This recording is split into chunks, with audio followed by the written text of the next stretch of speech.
माशाअल्लाह लिखन का शौक मियाँ साहब कदों पैदा होया? पंजाबी दी कोई ऐसी नज़म, कोई ऐसी गज़ल, कोई चीज़ लिखी होए साडे नाज़रीन नूं दसो। सोहरा याती वाला करके हर कोई थकिया थकिया लगता है। क्या बात। जीवन दी मैनूं हर कोई अक्या अक्या लगता है। प्यार दी माला जिवें को तोड़ी ताड़ी फिरदे ने, जहर दी चुटकी हर कोई फकिया फकिया लगता है। फट पिया ते होरे किन्ने बाग बगीचे साड़ेगा, दिल दे अंदर हसरत लावा पक्या पक्या लगता है।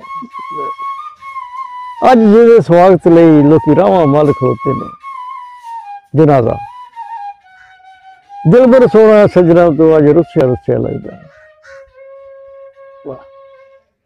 तिखियां तेज हवावां दे विच बाज़ां दी सरदारी है।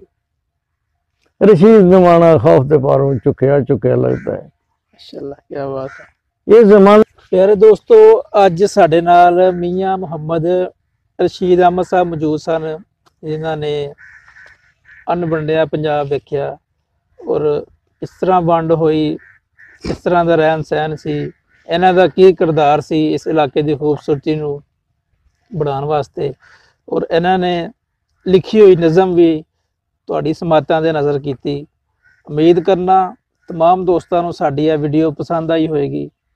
अगर यह साडी पंजाबी दी अज पहली वीडियो पसंद आई है तो साडे चैनल तहसीन अनवर नूं जरूर सबसक्राइब करो तो बैल आइकन नूं प्रेस करो ताकि साडी हर आने वाली नवी वीडियो तुहाडे तक आसानी नाल पहुंच सके। जज़ाकल्लाह, शुक्रिया।